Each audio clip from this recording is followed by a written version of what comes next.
Welcome back to channel auto space. मैं हूं Surjit. Auto space channel में आपका स्वागत करता हूं। आज हमारा टॉपिक ये कि स्लाइडिंग मेश गियर बॉक्स। गाड़ी में आप जानते होंगे पावर ट्रेन सिस्टम में इंजन में पावर प्रोड्यूस होता है, देन उसके बाद क्लच अरेंजमेंट रहते हैं पावर को कनेक्ट एंड डिस्कनेक्ट करने के लिए, देन उसके बाद पावर आता है सीधा गियर बॉक्स में। तो गियर बॉक्स या ट्रांसमिशन, तो उसका पर्पस क्या रहता है? पर्पस ये रहता है जैसे गाड़ी स्टार्ट कंडीशन में, यानी गाड़ी जस्ट मूव करना शुरू करते हैं उस समय हमको स्पीड कम चाहिए बट टॉर्क बहुत मैक्सिमम हाई टॉर्क चाहिए। तो जैसा गाड़ी मूव हो जाते हैं थोड़ी दूर जाने के बाद हमको क्या स्पीड ज्यादा चाहिए, टॉर्क कम चाहिए। तो ये जो अरेंजमेंट, तो ये जो हाई टॉर्क, लो स्पीड, लो टॉर्क, हाई स्पीड, ये अरेंजमेंट जो है वो सारे गियर बॉक्स के अंदर यानी गियर बॉक्स से कंट्रोल होते हैं। तो गियर बॉक्स से हमको ये फैसिलिटी मिलता है जैसा गाड़ी की स्पीड हम लोग कम ज्यादा कर सकते हैं अकॉर्डिंग टू आवर रिक्वायरमेंट, और जैसा हम लोग स्पीड को कंट्रोल करते हैं यानी कम ज्यादा करते हैं उसके साथ टॉर्क को भी कम ज्यादा होते रहते हैं। जैसा हम लो स्पीड में जा रहे हैं तो उस समय हमको हाई टॉर्क सप्लाई होता है डिफरेंशियल में, जैसा हम हाई स्पीड में जा रहे हैं तो उस समय लो टॉर्क सप्लाई होता है। तो कैसे हाई टॉर्क कैसे लो टॉर्क होता है तो हम लोग इस वीडियो में देखेंगे। तो बेसिकली आपको बताते हैं गाड़ी में फर्स्ट जो गियर बॉक्स आया था वो है sliding mesh gear box, then उसके बाद इंप्लीमेंट होते होते constant mesh gear box, synchro mesh gear box, epicyclic gear box. So काफी सारे ये जो अपग्रेडेशन या जो अपग्रेड होते गया गियर बॉक्स में। तो फर्स्ट हम लोग बेसिक से शुरू करेंगे, जो स्लाइडिंग मेश गियर बॉक्स के कॉन्सेप्ट देखेंगे। स्लाइडिंग मेश गियर बॉक्स कैसे काम करते हैं। कोई कोई बहुत पुराना जो गाड़ी है, अभी तो 15 साल के ऊपर जो गाड़ी है उसको तो रोड पे चलना मना है, फिर भी आप अगर आप गैरेज में जाएंगे तो उसमें आपको दिखाई देगा कुछ पुराना गाड़ी में अभी भी sliding mesh gear box use होते हैं। तो हम इस वीडियो में स्लाइडिंग मेश गियर बॉक्स की सारे फंक्शन, सारे कैसे काम होते हैं अंदर पूरा चर्चा करेंगे, और इस गियर बॉक्स में क्या डिसएडवांटेज है वो भी आपको चर्चा करेंगे इस वीडियो में। सो बने रहिए वीडियो को एंड तक। आई होप इस वीडियो आपको काफी फायदेमंद होगा। तो चलिए वीडियो में जाते हैं। वहां पे मैंने ड्रॉ किया स्लाइडिंग मेश गियर बॉक्स है। स्लाइडिंग मेश गियर बॉक्स से बेसिकली 3 शेफ्ट होते हैं अंदर गियर बॉक्स के अंदर। कोई भी गियर बॉक्स के अंदर आपको बेसिकली 3 शेफ्ट होते हैं। एक है इनपुट शेफ्ट जो इंजन से पावर लेते हैं, देन पावर आता है ले शेफ्ट या काउंटर शेफ्ट जो हमेशा इनपुट शेफ्ट के साथ कनेक्ट रहता है। ये इनपुट शेफ्ट के गियर और ये ले शेफ्ट के गियर दोनों में कनेक्ट है। एंड फाइनली जो जिस शेफ्ट से पावर आपको अप टू व्हील तक पहुंचते हैं वो है वो मेन शेफ्ट, जहां से पावर आपको थ्रू प्रोपेलर शेफ्ट होकर डिफरेंशियल, देन उसके बाद टायर में पहुंचते हैं। देन उसके बाद एक छोटा सा शेफ्ट रहता है जो आइडल गियर रहता है, वो आइडल गियर के लिए छोटा सा एक शेफ्ट रहता है पिन टाइप। तो पावर फास्ट क्या होता है, इंजन में पावर प्रोड्यूस होने के बाद वो पावर आपको क्लच असेंबली रहता है, क्लच असेंबली के क्लच प्लेट के साथ रहता है। ये इनपुट शेफ्ट जो है वो क्लच प्लेट के साथ फिक्स रहता है। ये था क्लच एंगेज पोजीशन में रहता है तो पावर डायरेक्ट इनपुट शेफ्ट में आता है। तो जैसा इनपुट शेफ्ट में पावर आने के बाद इनपुट शेफ्ट जैसा मूव होता है, जैसा घूमने लगता है, तो इनपुट शेफ्ट का जो गियर है वो गियर के साथ आपको ले शेफ्ट या काउंटर शेफ्ट का गियर हमेशा कनेक्ट रहता है, अटैच रहता है। तो अगर इनपुट शेफ्ट घुमा तो ले शेफ्ट भी घूमना चालू कर देते। और ले शेफ्ट के ऊपर जो गियर है, जैसा ये ले शेफ्ट के ऊपर 1 नंबर गियर, 2, 3, 4 जितना सारे ले शेफ्ट के ऊपर गियर रहते हैं वो ले शेफ्ट के साथ बिल्कुल फिक्स रहते हैं। वो अलग से मूवेबल गियर नहीं है या स्लाइडिंग होता नहीं है। जो भी गियर है वो बिल्कुल हार्ड प्रेस होता है, प्रेस होके एकदम शेफ्ट के साथ फिक्स रहता है। तो उसको अलग से घुमाने की कोशिश करेंगे तो घूमेगा नहीं। तो ले शेफ्ट के ऊपर जितना शेफ्ट के ऊपर जितना सारे गियर रहते हैं वो बिल्कुल फिक्स रहते हैं।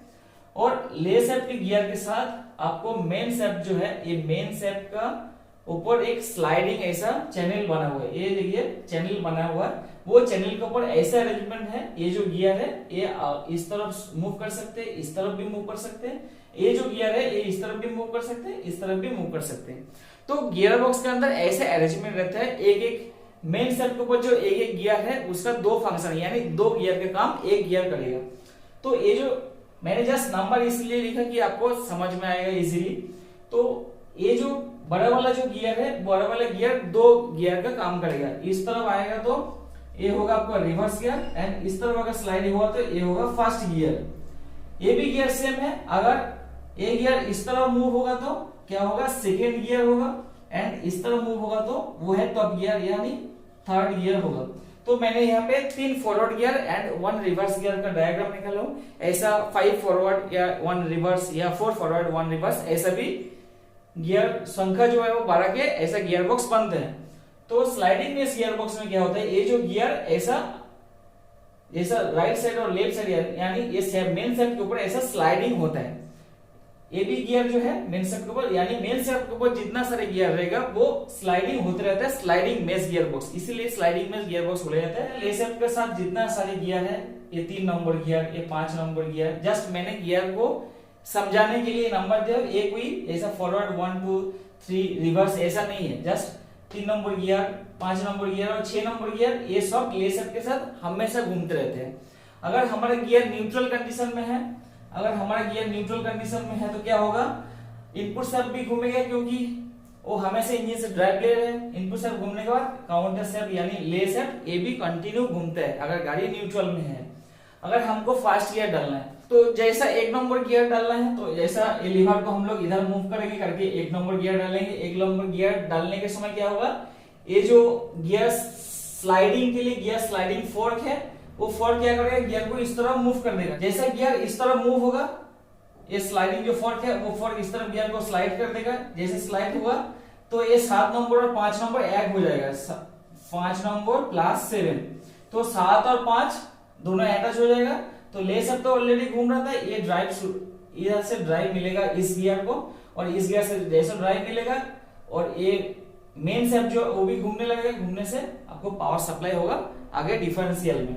तो जैसे हमको फिर न्यूट्रल करना है तो लीवर को इस तरफ दबाएंगे, दबाने से गियर फिर अपना पोजीशन इधर आ जाएगा अपना पोजीशन में। तो फिर इसका जो कनेक्ट हुआ था वो कनेक्ट डिस्कनेक्ट हो जाएगा, तो फिर गाड़ी आपको न्यूट्रल हो जाएगा।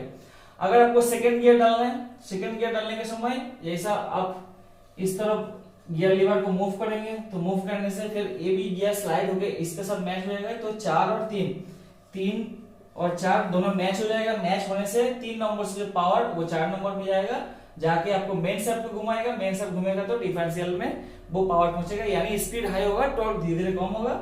सिमिलरली जैसा आपको 3 नंबर गियर डालना है तो स्लाइड हो जाएगा गियर इस तरफ। यहाँ पे क्या होता है, यहाँ पे कुछ गियर का कनेक्शन नहीं रहता है। यहाँ पे जो इनपुट शेफ्ट जो है वो इनपुट शेफ्ट के ऊपर एक कपलिंग रहता है, मेन शेफ्ट का जो गियर है वो गियर के ऊपर एक कपलिंग रहता है। तो दोनों कपलिंग आपस में अटैच हो जाएगा। अटैच होने से क्या होगा, डायरेक्ट इनपुट शेफ्ट से मेन शेफ्ट पावर मिलेगा। ये होता है डीडी ड्राइव यानी डायरेक्ट ड्राइव। तो इनपुट शेफ्ट जितने स्पीड में घूमेगा उतने स्पीड में मेन शेफ्ट भी घूमेगा, यानी इंजन का पावर जो है वो पूरा फुल आपको पहुंचता है डिफरेंशियल तक। तो ये हो गया डीडी ड्राइव, तो डायरेक्ट ड्राइव। तो ये हो गया first gear, second gear and third gear. अगर आपको रिवर्स डालना है, रिवर्स डालने के समय फिर आपको इस वाला जो गियर है 7 नंबर जो गियर है इसको स्लाइड करना पड़ेगा इस तरफ। तो जैसा फिर लीवर को इस तरफ पुश करेंगे तो गियर इस तरफ स्लाइड हो जाएगा। स्लाइड होके आपको डायरेक्ट 8 नंबर में बैठेगा।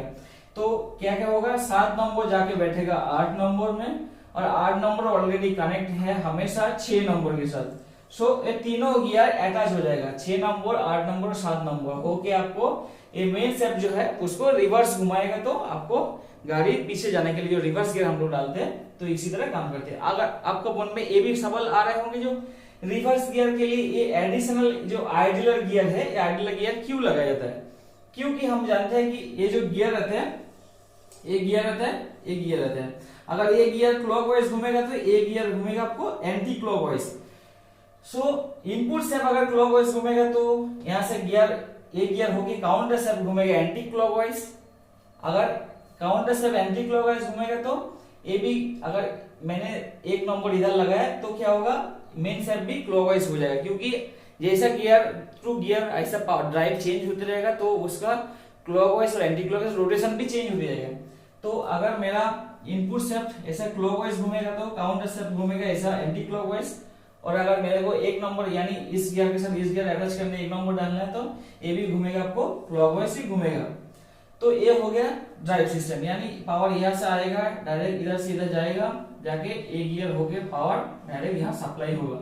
तो इनपुट शेफ्ट में जो जैसा रोटेशन था वो ये शेफ्ट में भी सेम रोटेशन आ जाएगा, यानी यहाँ भी जो क्लॉकवाइज अगर रहेगा तो रोटेशन, तो यहाँ पे भी क्लॉकवाइज रहेगा। तो अगर हमको रिवर्स में पावर यानी रिवर्स इनपुट मेन शेफ्ट को अगर रिवर्स घुमाना है तो हमको बीच में एक गियर लाना पड़ेगा, आपको जो रोटेशन है उसको रिवर्स यानी उल्टा करने के लिए। तो क्या है, मेरा इनपुट शेफ्ट यहाँ पे इनपुट शेफ्ट गियर जो है वो क्लॉकवाइज घूम रहा है, और काउंटर शेफ्ट का गियर होगा anti clockwise. So anti clockwise counter shaft घूम रहा है, एंटी क्लॉक से फिर हमको आइडलर बीच में डाला तो ये फिर रिटर्न हो जाएगा, आपको क्लॉकवाइज हो जाएगा, एक क्लॉक हो जाएगा। और ये जैसा क्लॉकवाइज हो गया तो इसके साथ जैसा 7 नंबर गियर अटैच होगा तो क्या होगा, ये एंटी क्लॉक हो जाएगा। सो उस समय क्या होगा, ये फिर दोबारा एंटी क्लॉक हो जाएगा, तो हमको रिवर्स ड्राइव मिलेगा गाड़ी को। तो इसीलिए हर गियर बॉक्स के अंदर आपको रिवर्स गियर अगर डालना है तो उसको रोटेशन को रिवर्स करने के लिए आपको एक आइडलर गियर मिलेगा। जस्ट आपको इनपुट शेफ्ट का जो रोटेशन यानी इनपुट शेफ्ट अगर क्लॉकवाइज होगा तो इसको रिवर्स करने के लिए आइडलर दिया जाता है, उसको एंटी क्लॉक पावर ड्राइव के लिए। और इनपुट शेफ्ट एंटी क्लॉकवाइज घूमेगा तो उसको आइडलर दिया है, उसको क्लॉकवाइज यानी पावर को रिवर्स करने के लिए। तो ये था गियर बॉक्स के अंदर सारे अरेंजमेंट है। तो नेक्स्ट इसके बाद आता है जो स्लाइडिंग में गियर बॉक्स में, उसमें डिसएडवांटेज क्या होता है। स्लाइडिंग में गियर बॉक्स में डिसएडवांटेज बहुत सारे हैं, इसीलिए उसको चेंज करके कांस्टेंट में या सिंक्रोनस गियर बॉक्स लाया जाता है। स्लाइडिंग में गियर बॉक्स में जैसा गियर शिफ्ट होता है तो एक गियर के साथ जैसा दूसरा गियर का टीथ बराबर मैच जब करते हैं उस समय काफी आवाज आता है, यानी स्लाइडिंग में गियर बॉक्स में गियर शिफ्टिंग के समय आपको आवाज सुनाई देगा, काफी आवाज आता है। अगर बराबर क्लच डिसएंगेज नहीं हुआ तो बहुत ही तेज आवाज आता है, दोनों गियर के बीच में कांटेक्ट जब होता है तो बहुत ही ज्यादा आवाज आता है। कभी कभी क्या होता है गियर का जो टीथ है वो टूट भी जाता है, तो ये प्रॉब्लम है स्लाइडिंग में गियर बॉक्स में। देन नेक्स्ट स्लाइडिंग में गियर बॉक्स में आपको डबल क्लच करके गियर देना बहुत जरूरी है। अगर आप गाड़ी चलाते हैं स्लाइडिंग में गियर बॉक्स में गाड़ी में अगर आप चलाएंगे तो उसमें पता चलेगा आपको फर्स्ट क्लच करना पड़ेगा, आपको गियर जो भी गियर में है उसको गियर से निकल के न्यूट्रल लाने के लिए। देन आपको क्लच छोड़ के फिर आपको क्लच दबाना पड़ेगा वो न्यूट्रल से फिर नेक्स्ट गियर डालने के लिए। सो स्लाइडिंग में गियर बॉक्स में आपको डबल क्लच की जरूरत पड़ता है, जो सिंक्रोनस गियर बॉक्स में सिंगल क्लच में आप गियर न्यूट्रल करके फिर दोबारा नेक्स्ट गियर चेंज कर सकते हैं। देन स्लाइडिंग में गियर बॉक्स में क्या होता है, ये मेन शेफ्ट जो है, मेन शेफ्ट के ऊपर हमेशा एक ज्यादा मैक्सिमम टॉर्क आता है, क्योंकि मेन शेफ्ट के ऊपर आप स्लाइडिंग जैसा चैनल बना हुआ है, जैसा गियर आपको अटैच होकर पावर ड्राइव देता है उस समय मेन शेफ्ट का जो चैनल बना है यानी मेन शेफ्ट के ऊपर स्लाइडिंग चैनल बना हुआ है, वो स्लाइडिंग चैनल के ऊपर काफी लोड आता है। वो लोड के कारण मेन शेफ्ट का जो स्लाइड पोर्शन है वो बहुत ही जल्दी डैमेज होने का चांसेस रहता है। और स्लाइडिंग में गियर बॉक्स में जितना सारे गियर रहता है वो सभी स्पार गियर रहता है, हेलिकल गियर एक भी नहीं रहते हैं। तो स्पार गियर में क्या होते हैं, दो प्रॉब्लम होता है। जैसा हाई टॉर्क के समय में जैसा दो स्पार गियर चल रहा है और हाई टॉर्क सप्लाई हो रहा है उस समय टॉर्क थोड़ा सा लॉस होने का चांसेस है या लॉस हो जाता है। और हेलिकल गियर में जो है, हेलिकल गियर में हाई टॉर्क में हेलिकल गियर बराबर पावर सप्लाई करते हैं। तो ये जो स्पार गियर है, स्पार गियर में कूलिंग एफिशिएंसी जो है, जैसा गियर चलता है तो उसमें काफी हीट हो जाता है, हीट होने के समय जो कूलिंग एफिशिएंसी है वो कूलिंग एफिशिएंसी थोड़ा सा कम होता है, जो कि हेलिकल गियर में कूलिंग एफिशिएंसी काफी अच्छा है। तो ये सब डिसएडवांटेज स्लाइडिंग में गियर बॉक्स में है। तो ये बहुत ही पुराना जमाने का गियर बॉक्स है, जैसे आपको बेसिक कॉन्सेप्ट एकदम फुल क्लियर होने के लिए ये गियर बॉक्स समझना बहुत जरूरी है। आई होप इस गियर बॉक्स में बारे में आपको डाउट क्लियर हो गया है। अगर ये वीडियो अच्छा लगा तो जरूर वीडियो को लाइक करना, चैनल को सब्सक्राइब करके बेल आइकन को दबा देना ताकि ऐसा अच्छा वीडियो आपके पास जरूर पहुंचे। Thank you for watching the video.